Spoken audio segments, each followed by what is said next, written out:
How to answer what are your salary expectations in a job interview. I love talking about salary expectations and salary negotiation because I think that this is a subject that most people avoid and they're afraid. And the only reason you're afraid is because you aren't armed with the right knowledge until now.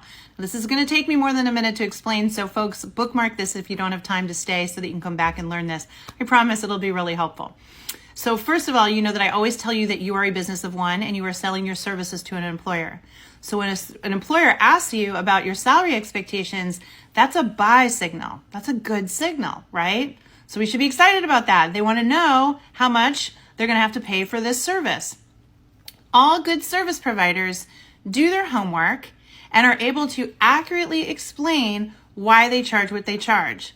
So you know, if you follow my TikToks here, I talk about your UVA, your unique value add. This is how you save or make that company enough money to justify the salary that you are asking for. So there's some due diligence, some work you're going to want to do so that you can come up with what we call your salary range. You're always going to present a salary range when they ask you this question, okay?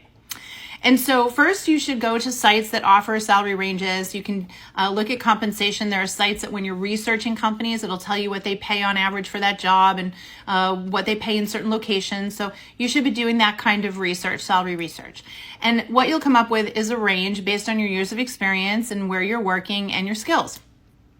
And then you have to ask yourself, when I look at this job, and a really great exercise, by the way, would be to list out every task that is required for this job that you are being interviewed for, and then match yourself to it. So you could create a little table.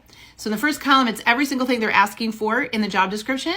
And then in the next column is you quantifiably proving that you have that experience. And do you have a little less? Do you have the exact amount they're looking for, or do you exceed it? And so if you exceed it, you could even put a little like asterisk next to it.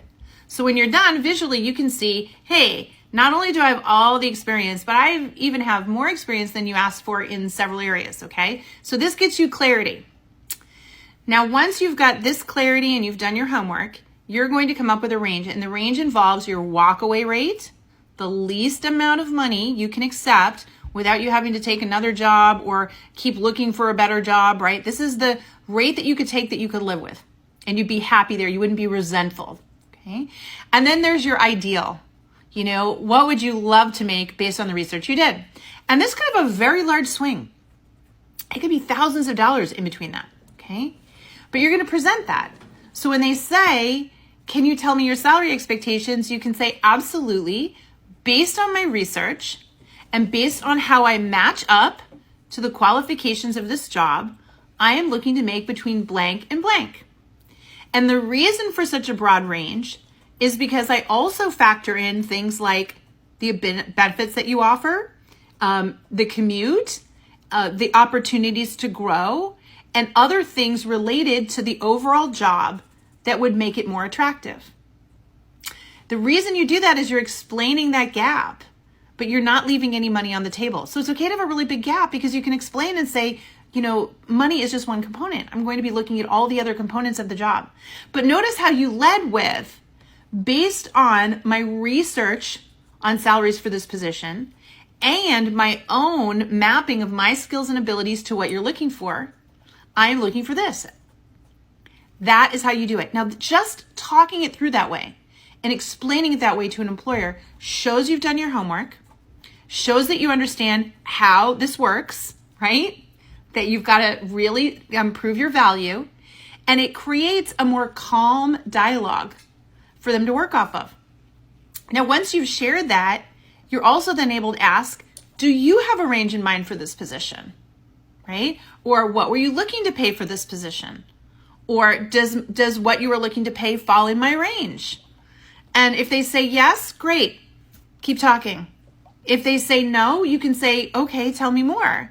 Because if their rate is so much lower than your walkaway, then we're not wasting any more time here, okay? You know what you're worth. And so that's why you should not be afraid of this conversation. If you've done your homework, like I said, and you've stated it that way very matter-of-factly, very calmly, very confidently, you're going to have a really great dialogue with this employer. And I'll tell you something, when you do this, you're also more impressive. So this is how you can get on the higher end of your range instead of the lower end, okay? Now I'm going to let you in on a little bonus tip. This was a lot to take in a TikTok, and if this was enough for you, awesome. but I do have a lot of people that like a bit more structure in how they can really prepare themselves and get great at salary negotiation. If that's you, I have a course on this. I have a salary negotiation course that you can access over at Work It Daily. You can actually access it free for 7 days. We have a 7-day free trial. So go to workitdaily.com, sign up for a 7-day free trial, and dive into the salary negotiation class. Okay? I promise you it's really going to give you the confidence that you need so that you don't feel like you have imposter syndrome and that you can do this successfully, all right? And we would love to have you over there. If you love us and you stay with us, memberships start at just $19 a month. That's less than $1 a day for you to have a career coach in your back pocket teaching you what you need to know to succeed in this process, okay? But at the very least, hopefully this very detailed explanation gave you the insights you need to move forward, okay? Good luck in your salary negotiations. Keep the questions coming, folks. Like and follow me here for more tips and advice. Go get them.